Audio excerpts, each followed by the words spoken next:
Now We Are Six by A. Milne. To Anne Darlington, now she is 7, and because she is so special. Introduction. When you are reciting poetry, which is a thing we never do, you find sometimes, just as you are beginning, that Uncle John is still telling Aunt Rose that if he can't find his spectacles, he won't be able to hear properly, and does she know where they are? And by the time everybody has stopped looking for them, you are at the last verse, and in another minute they will be saying, thank you, without really knowing what it was all about. So next time you are more careful, and just before you begin you say, very loudly, which means, now then, here we are, and everybody stops talking and looks at you, which is what you want. So then you get in the way of saying it whenever you are asked to recite, and sometimes it is just as well, and sometimes it isn't. And by you find yourself saying it without thinking. Well, this bit which I am writing now, called Introduction, is really the of the book, and I have put it in partly so as not to take you by surprise, and partly because I can't do without it now. There are some very clever writers who say that it is quite easy not to have an but I don't agree with them. I think it is much easier not to have all the rest of the book. What I want to explain in the introduction is this. We have been nearly 3 years writing this book. We began it when we were very young, and now we are 6. So, of course, bits of it seem rather babyish to us, almost as if they had slipped out of some other book by mistake. On page whatever it is, there is a thing which is simply 3-ish, and when we read it to ourselves just now, we said, well, and turned over rather quickly. So we want you to know that the name of the book doesn't mean that this is us being 6 all the time, but that it is about as far as we've got at present, and we half think of stopping there. A.M. P.S. Pooh wants us to say that he thought it was a different book, and he hopes you won't mind, but he walked through it one day, looking for his friend Piglet, and sat down on some of the pages by mistake. Solitude. I have a house where I go when there's too many people. I have a house where I go where no one can be. I have a house where I go where nobody ever says no, where no one says anything, so there is no one but me. King John's Christmas. King John was not a good man. He had his little ways, and sometimes no one spoke to him for days and days and days. And men who came across him when walking in the town gave him a supercilious stare, or passed with noses in the air, and bad King John stood dumbly there, blushing beneath his crown. King John was not a good man, and no good friends had he. He stayed in every afternoon, but no one came to tea. And round about December, the cards upon his shelf, which wished him lots of Christmas cheer and fortune in the coming year, were never from his near and dear, but only from himself. King John was not a good man, yet had his hopes and fears. They'd given him no present now for years and years and years. But every year at Christmas, while minstrels stood about, collecting tribute from the young for all the songs they might have sung, he stole away upstairs and hung a hopeful stocking out. King John was not a good man. He lived his life aloof. Alone, he thought a message out while climbing up the roof. He wrote it down and propped it against the chimney stack. To all and sundry, near and far, F. Christmas in particular, and signed it not Johannes R., but very humbly Jack. I want some crackers, and I want some candy. I think a box of chocolates would come in handy. I don't mind oranges, I do like nuts, and I should like a pocket knife that really cuts. And oh, Father Christmas, if you love me at all, bring me a big red India rubber ball. King John was not a good man. He wrote this message out, and gat him to his room again, descending by the spout. And all that night he lay there, a prey to hopes and fears. I think that's him a-coming now. Anxiety bedewed his brow. He'll bring one present anyhow, the first I've had for years. Forget about the crackers and forget about the candy. I'm sure a box of chocolates would never come in handy. I don't like oranges, I don't want nuts, and I have got a pocket knife that almost cuts. But oh, Father Christmas, if you love me at all, bring me a big red India rubber ball. King John was not a good man. Next morning when the sun rose up to tell a waiting world that Christmas had begun, and people seized their stockings and opened them with glee, and crackers, toys, and games appeared, and lips with sticky sweets were smeared, King John said grimly, as I feared, nothing again for me. I did want crackers, and I did want candy. I know a box of chocolates would come in handy. I do love oranges, I did want nuts. I haven't got a pocket knife, not one that cuts. And oh, if Father Christmas had loved me at all, he would have brought a big red India rubber ball. King John stood by the window and frowned to see below the happy bands of boys and girls all playing in the snow. A while he stood there watching and envying them all, when through the window, big and red, there hurtled by his royal head and bounced and fell upon the bed an India rubber ball. And oh, Father Christmas, my blessings on you fall, for bringing him a big red India rubber ball. Busy. I think I am a muffin man. I haven't got a bell. I haven't got the muffin things that muffin people sell. Perhaps I am a postman. No, I think I am a tram. I'm feeling rather funny, and I don't know what I am. But roundabout and roundabout and roundabout I go, all around the table in the nursery, roundabout and roundabout and roundabout I go. I think I am a traveler escaping from a bear. I think I am an elephant behind another elephant, behind another elephant who isn't really there.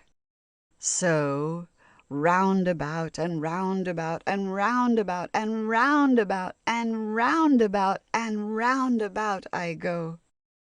I think I am a ticket man who's selling tickets, please. I think I am a doctor who is visiting a sneeze. Perhaps I'm just a nanny who is walking with a pram. I'm feeling rather funny, and I don't know what I am.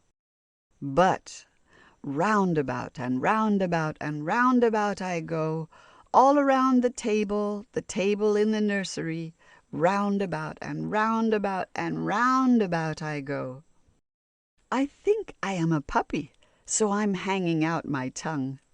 I think I am a camel who is looking for a camel who is looking for a camel who is looking for its young. So roundabout and roundabout and roundabout and roundabout and roundabout and roundabout I go. Sneezels. Christopher Robin had wheezels and sneezels. They bundled him into his bed. They gave him what goes with a cold in the nose, and some more for a cold in the head. They wondered if wheezels could turn into measles, if sneezels would turn into mumps. They examined his chest for a rash, and the rest of his body for swellings and lumps. They sent for some doctors in sneezels and wheezels to tell them what ought to be done. All sorts of conditions of famous physicians came hurrying round at a run. They all made a note of the state of his throat. They asked if he suffered from thirst. They asked if the sneezels came after the wheezels, or if the first sneezel came first. They said, if you teasel a sneezel, or wheezle a measle, may easily grow. But humour or pleasel the wheezle or sneezel, the measle will certainly go. They expounded the reasons for sneezels and wheezles, the manner of measles when new. They said, if he freezels in draughts and in breezels, then feasels may even ensue. Christopher Robin got up in the morning, the sneezels had vanished away, and the look in his eye seemed to say to the sky, now how to amuse them today? Binker. Binker, what I call him, is a secret of my own, and Binker is the reason why I never feel alone. Playing in the nursery, sitting on the stair, whatever I am busy at, Binker will be there. Oh, Daddy is clever, he's a clever sort of man, and Mummy is the best since the world began. And Nanny is Nanny, and I call her Nan, but they can't see Binker. Binker's always talking, 'cause I'm teaching him to speak.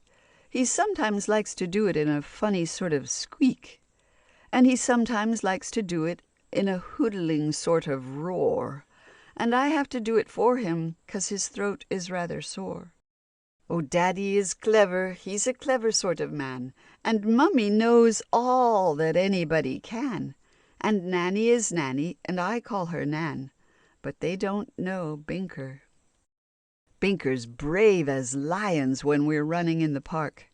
Binker's brave as tigers when we're lying in the dark. Binker's brave as elephants. He never cries, except, like other people, when the soap gets his eyes. Oh, Daddy is Daddy. He's a daddy sort of man, and Mummy is as Mummy as anybody can. And Nanny is Nanny, and I call her Nan, but they're not like Binker. Binker isn't greedy, but he does like things to eat. So I have to say to people when they're giving me a sweet, oh, Binker wants a chocolate, so could you give me 2? And then I eat it for him, 'cause his teeth are rather new. Well, I'm very fond of Daddy, but he hasn't time to play. And I'm very fond of Mummy, but she sometimes goes away. And I'm often cross with Nanny when she wants to brush my hair, but Binker's always Binker, and is certain to be there. Cherry stones. Tinker, tailor, soldier, sailor, rich man, poor man, ploughboy, thief. And what about a cowboy, policeman, jailer, engine driver, or pirate chief? What about a postman, or a keeper at the zoo? What about the circus man who lets the people through? And the man who takes the pennies for the roundabouts and swings, or the man who plays the organ, and the other man who sings? What about a conjurer with rabbits in his pockets? What about a rocket man who's always making rockets? Oh, there's such a lot of things to do, and such a lot to be, that there's always lots of cherries on my little cherry tree. The knight whose armor didn't squeak. Of all the knights in Appledore, the wisest was Sir Thomas Thom. He multiplied as far as 4, and knew what 9 was taken from to make 11. He could write a letter to another knight. No other knight in all the land could do the things which he could do. Not only did he understand the way to polish swords, but knew what remedy a knight should seek whose armor had begun to squeak.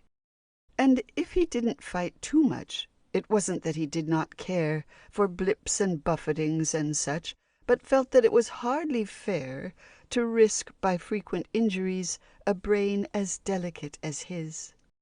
His castle, Castle Tom, was set conveniently on a hill, and daily, when it wasn't wet, he paced the battlements until some smaller knight who couldn't swim should reach the moat and challenge him. Or sometimes, feeling full of fight, he hurried out to scour the plain, and seeing some approaching knight, he either hurried home again or hid, and when the foe was past, blew a triumphant trumpet blast.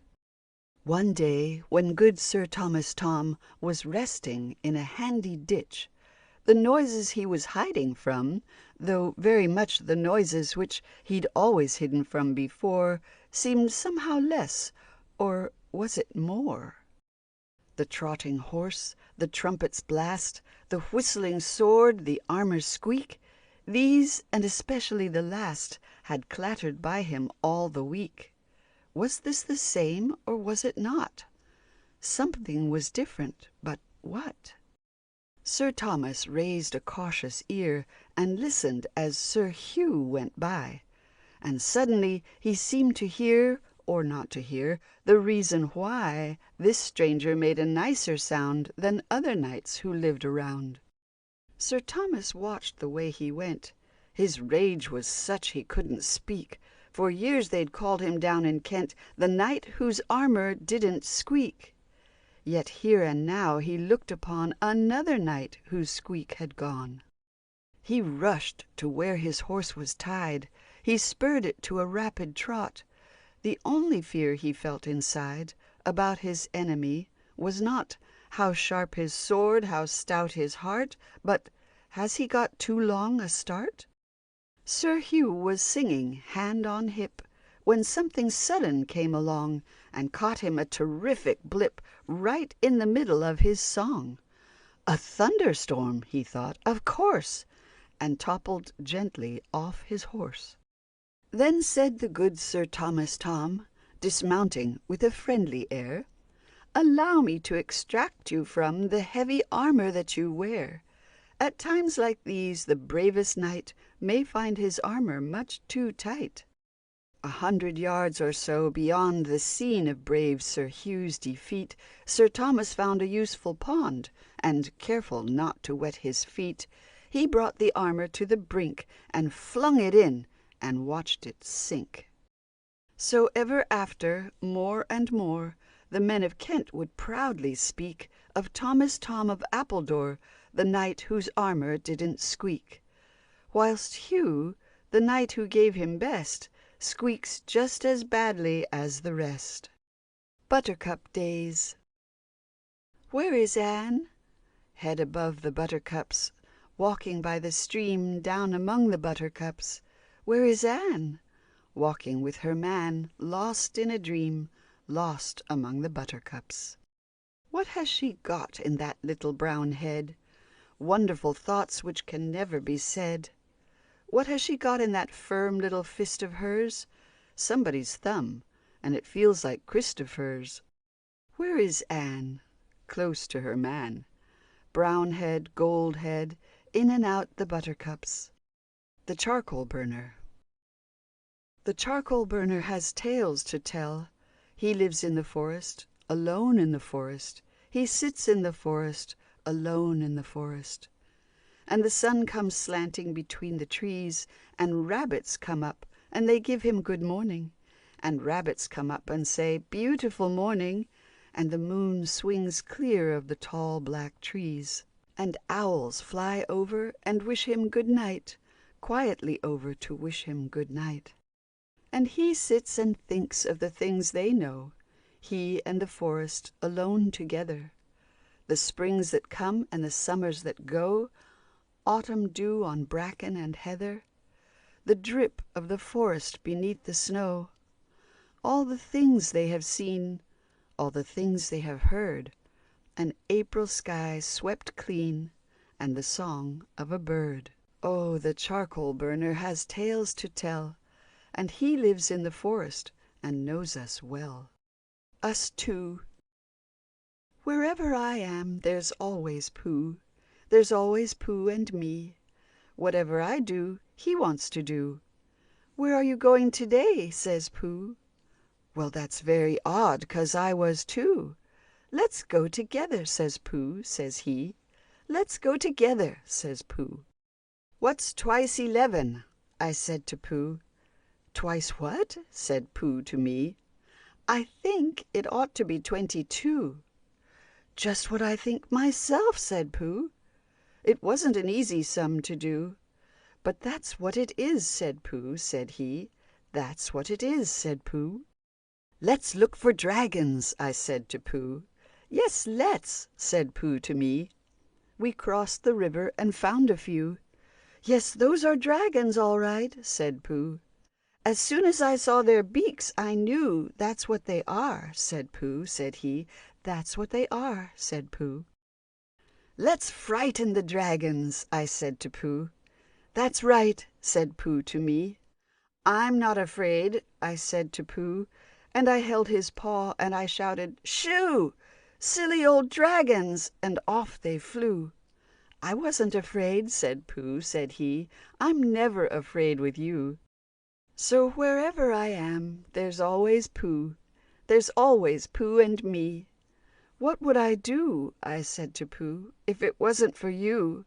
And Pooh said, "True. It isn't much fun for one, but two can stick together," says Pooh, says he. "That's how it is," says Pooh. The Old Sailor. There was once an old sailor, my grandfather knew, who had so many things which he wanted to do, that whenever he thought it was time to begin, he couldn't, because of the state he was in. He was shipwrecked and lived on an island for weeks, and he wanted a hat, and he wanted some breeks, and he wanted some nets or a line and some hooks for turtles and things which you read of in books. And thinking of this, he remembered a thing which he wanted for water, and that was a spring. And he thought that to talk to he'd look for and keep, if he found it, a goat or some chickens and sheep. Then, because of the weather, he wanted a hut, with a door to come in by, which opened and shut, with a jerk, which was useful if snakes were about, and a very strong lock to keep savages out. He began on the fish hooks, and when he'd begun, he decided he couldn't, because of the sun. So he knew what he ought to begin with, and that was to find or to make a large sun-stopping hat.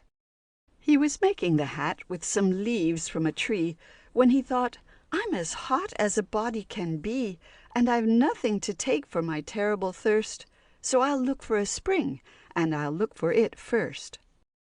Then he thought as he started, "Oh dear, and oh dear, I'll be lonely tomorrow with nobody here."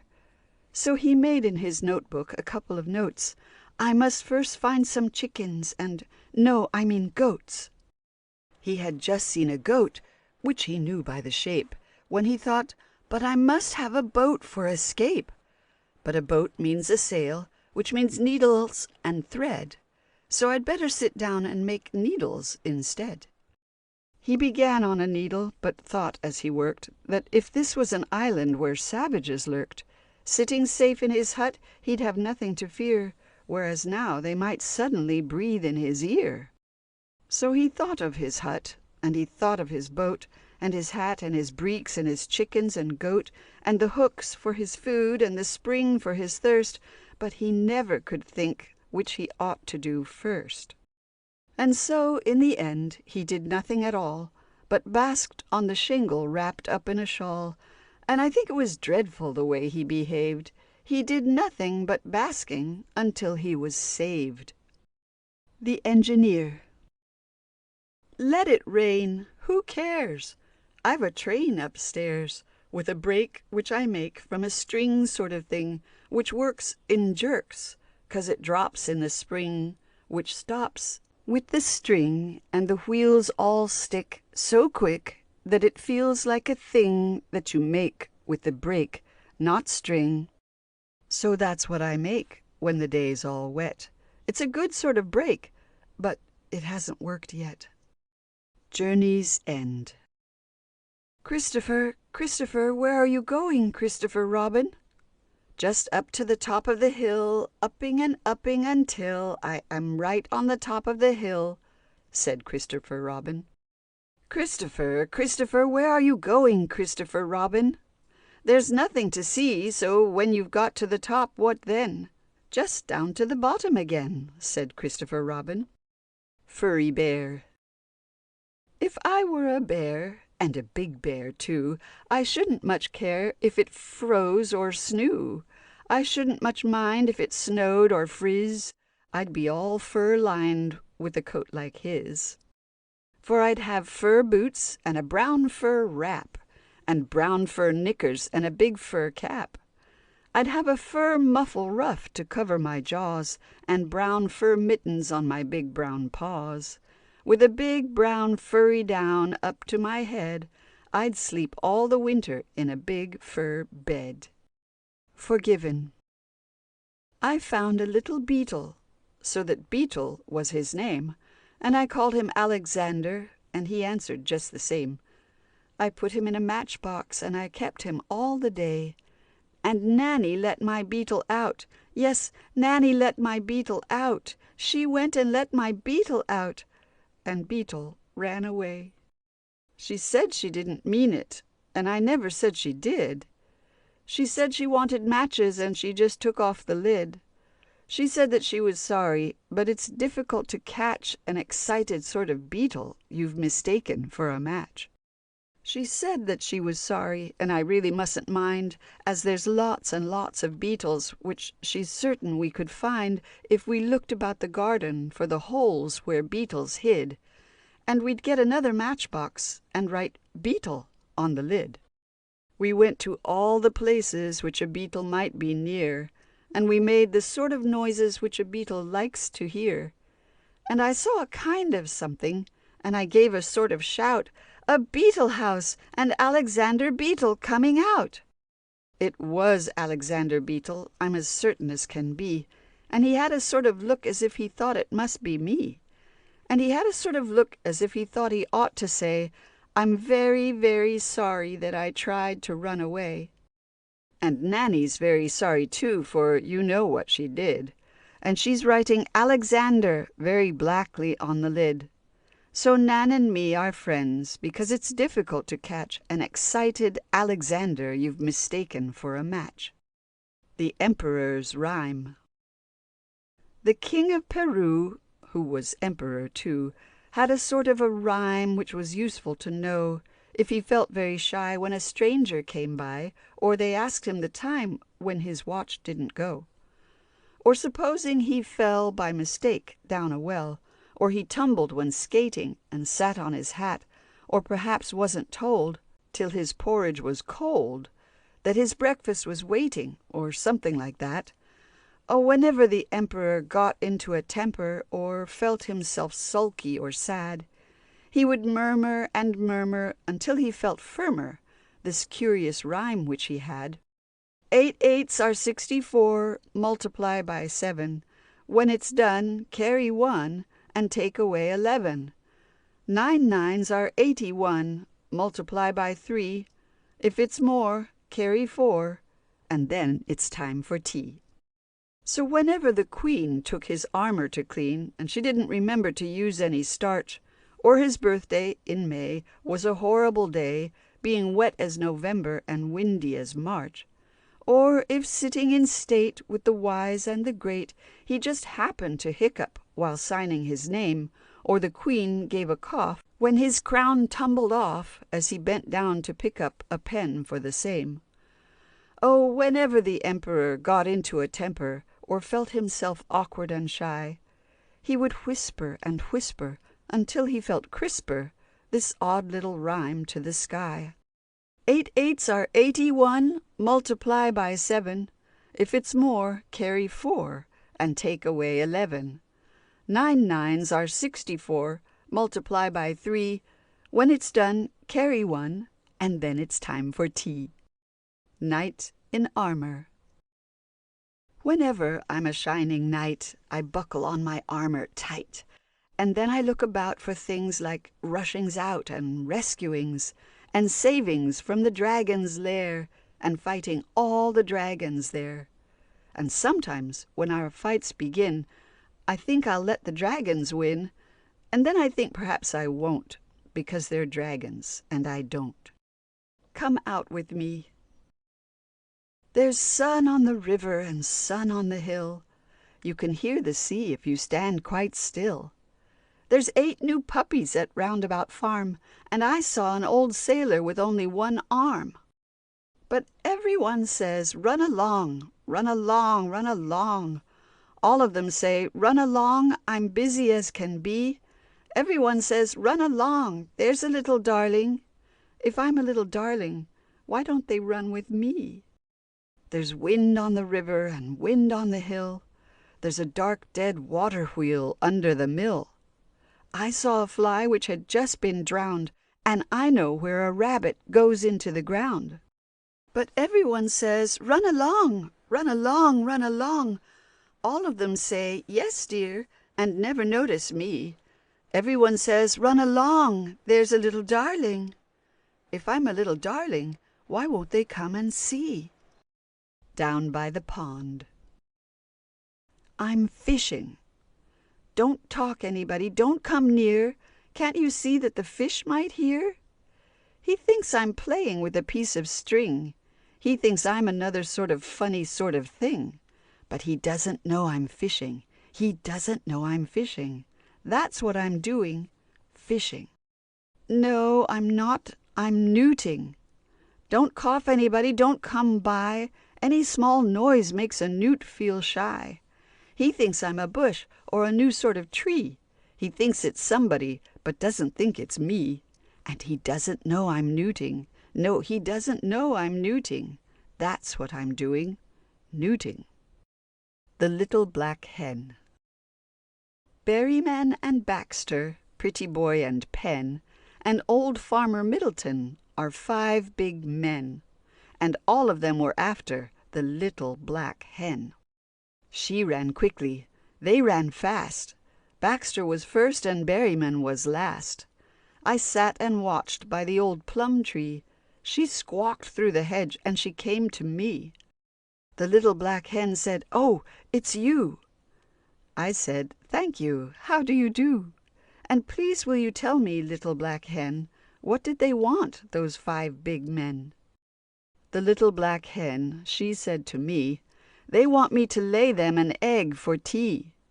If they were emperors, if they were kings, I'm much too busy to lay them things. I'm not a king, and I haven't a crown. I climb up trees and I tumble down. I can shut one eye, I can count to 10. So lay me an egg, please, little black hen." The little black hen said, "What will you pay if I lay you an egg for Easter Day?" "I'll give you a please and a how do you do. I'll show you the bear who lives in the zoo. I'll show you the nettle place on my leg, if you'll lay me a great big Eastery egg." The little black hen said, "I don't care for a how do you do or a big brown bear, but I'll lay you a beautiful Eastery egg if you'll show me the nettle place on your leg." I showed her the place where I had my sting. She touched it gently with one black wing. "Nettles don't hurt if you count to 10. And now for the egg," said the little black hen. "When I wake up on Easter Day, I shall see my egg she's promised to lay. If I were emperors, if I were kings, it couldn't be fuller of wonderful things." Berryman and Baxter, Pretty Boy and Pen, and old Farmer Middleton are 5 big men. All of them are wanting an egg for their tea, but the little black hen is much too busy. The little black hen is much too busy. The little black hen is much too busy. She's laying my egg for me. The Friend. There are lots and lots of people who are always asking things, like dates and pounds and ounces and the names of funny kings. And the answer's either 6pence or 100 inches long, and I know they'll think me silly if I get the answer wrong. So Pooh and I go whispering, and Pooh looks very bright and says, "Well, I say 6pence, but I don't suppose I'm right." And then it doesn't matter what the answer ought to be, 'cause if he's right, I'm right, and if he's wrong, it isn't me. The Good Little Girl. It's funny how often they say to me, "Jane, have you been a good girl? Have you been a good girl? And when they have said it, they say it again. Have you been a good girl? Have you been a good girl? I go to a party. I go out to tea. I go to an aunt for a week at the sea. I come back from school or from playing a game. Wherever I come from, it's always the same. Well, have you been a good girl, Jane? It's always the end of the loveliest day. Have you been a good girl? Have you been a good girl? I went to the zoo, and they waited to say, have you been a good girl? Have you been a good girl? Well, what did they think that I went there to do? And why should I want to be bad at the zoo? And should I be likely to say if I had? So that's why it's funny of Mummy and Dad, this asking and asking, in case I was bad. Well, have you been a good girl, Jane? A thought. If I were John, and John were me, then he'd be 6 and I'd be 3. If John were me and I were John, I shouldn't have these trousers on. King Hilary and the Beggar Man. Of Hilary the Great and Good they tell a tale at Christmas time. I've often thought the story would be prettier but just as good if almost anybody should translate it into rhyme. So I have done the best I can, for lack of some more learned man. Good King Hilary said to his Chancellor, proud Lord Willoughby, Lord High Chancellor, "Run to the wicket gate, quickly, quickly, run to the wicket gate and see who is knocking. It may be a rich man, sea-born from Araby, bringing me peacocks, emeralds, and ivory. It may be a poor man, travel-worn and weary, bringing me oranges to put in my stocking." Proud Lord Willoughby, Lord High Chancellor, laughed both loud and free.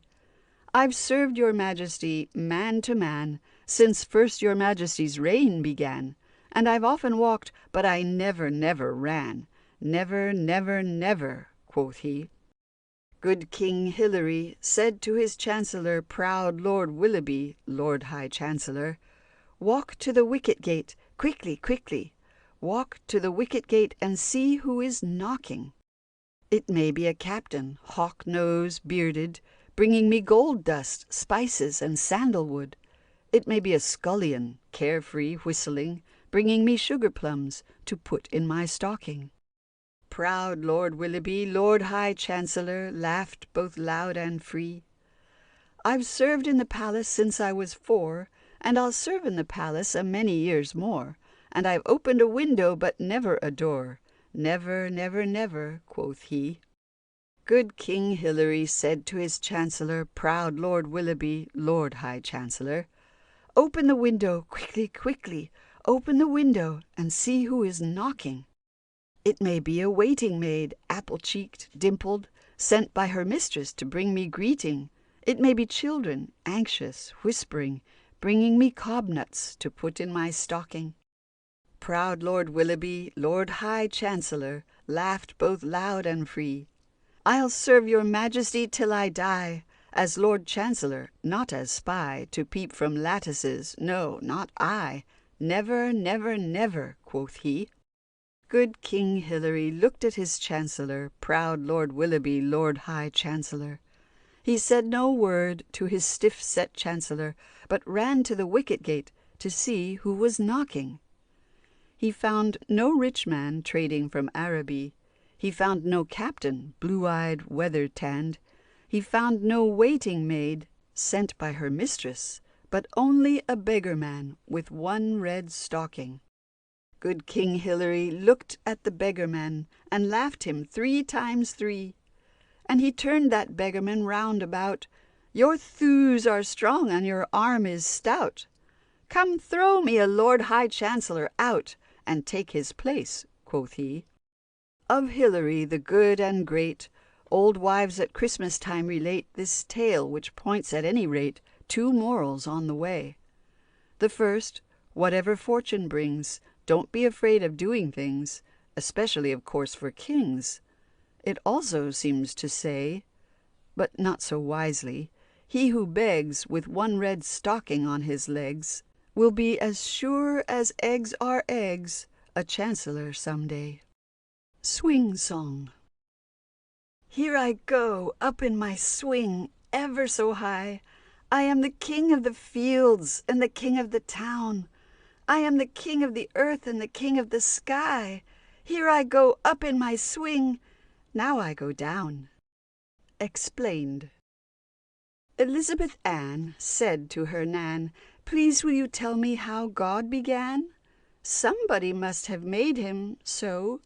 Who could it be, 'cause I want to know?" And Nurse said, "Well." And Ann said, "Well? I know you know, and I wish you'd tell." And Nurse took pins from her mouth and said, "Now then, darling, it's time for bed." Elizabeth Ann had a wonderful plan. She would run round the world till she found a man who knew exactly how God began. She got up early, she dressed and ran, trying to find an important man. She ran to London and knocked at the door of the Lord High Doodleum's coach and four. "Please, sir, if there's anyone in, however and ever did God begin?"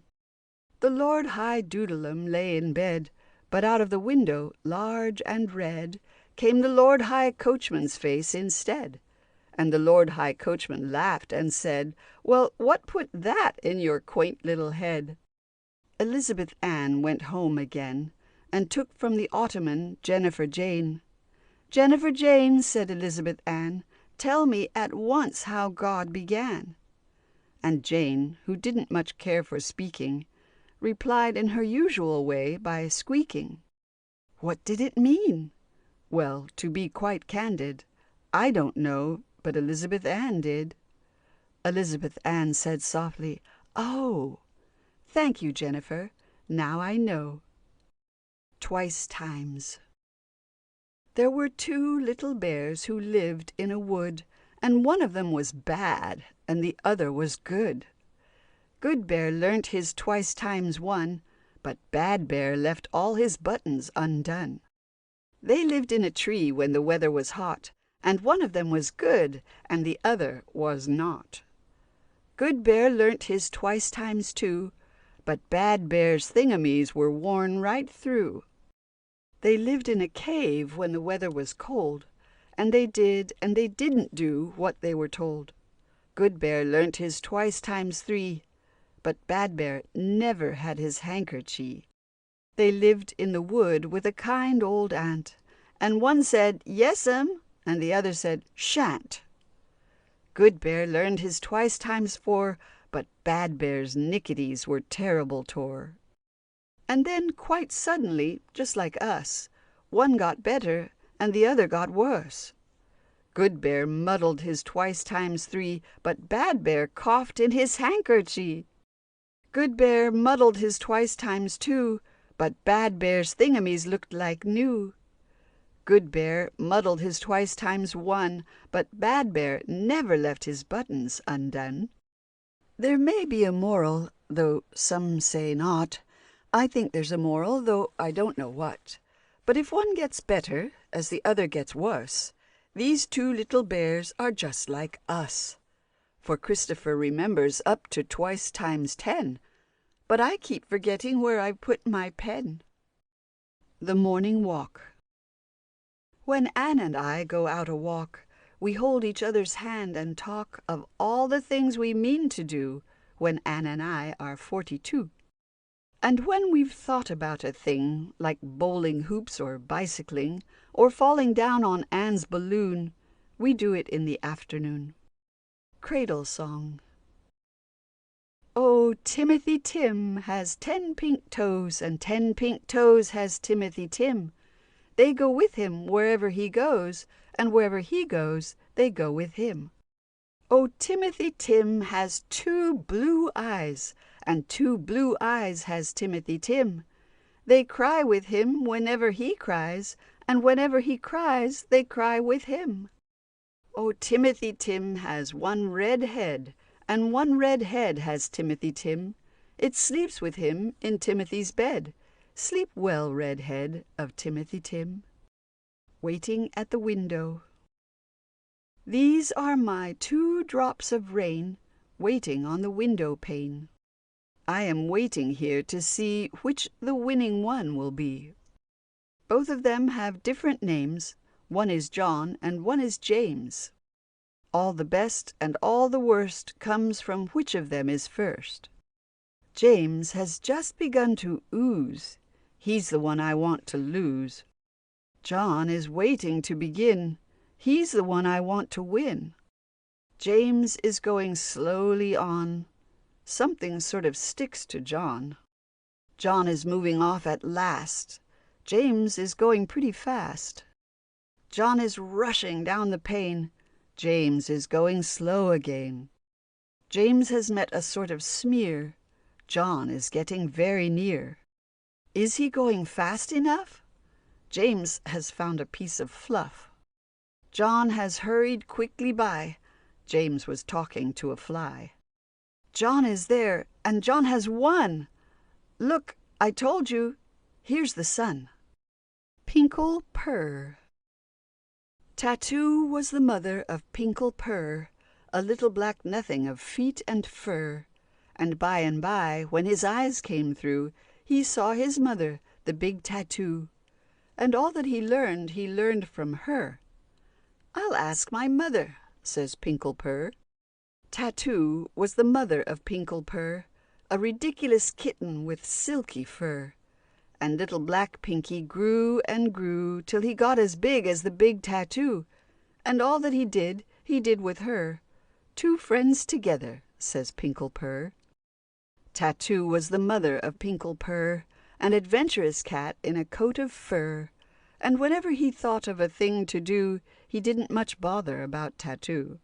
For he knows it's nothing to do with her, so "See you later," says Pinkle Purr. Tattoo is the mother of Pinkle Purr, an enormous leopard with coal-black fur. A little brown kitten that's nearly new is now playing games with its big Tattoo. And Pink looks lazily down at her. "Dear little Tat," says Pinkle Purr. Wind on the Hill.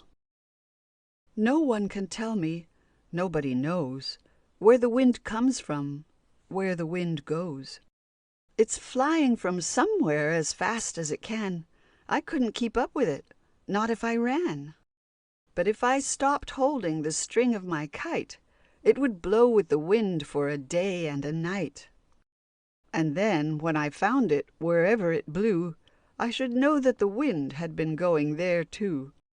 So then I could tell them where the wind goes. But where the wind comes from, nobody knows. Forgotten. Lords of the nursery wait in a row, 5 on the high wall and 4 on the low. Big kings and little kings, brown bears and black, all of them waiting till John comes back. Some think that John boy is lost in the wood. Some say he couldn't be. Some say he could. Some think that John boy hides on the hill. Some say he won't come back. Some say he will. High was the sun when John went away. Here they've been waiting all through the day. Big bears and little bears, white kings and black, all of them waiting till John comes back. Lords of the nursery looked down the hill. Some saw the sheepfold, some saw the mill. Some saw the roofs of the little grey town, and their shadows grew long as the sun slipped down. Gold between the poplars an old moon shows. Silver up the starway the full moon rose. Silver down the starway the old moon crept, and one by another the grey fields slept. Lords of the nursery their still watch keep. They hear from the sheepfold the rustle of sheep. A young bird twitters and hides its head.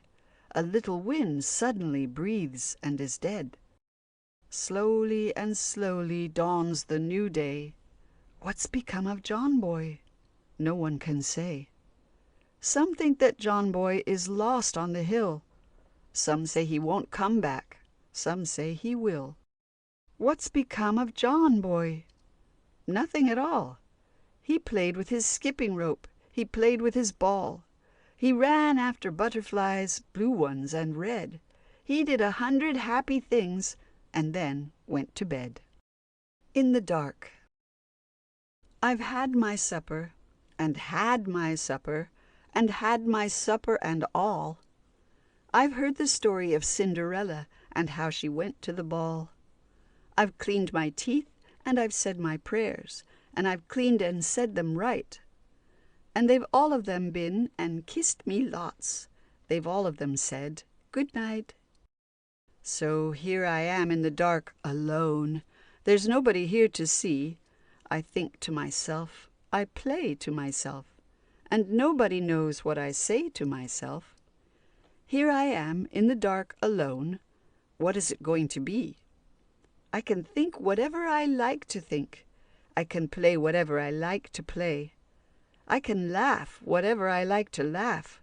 There's nobody here but me. I'm talking to a rabbit.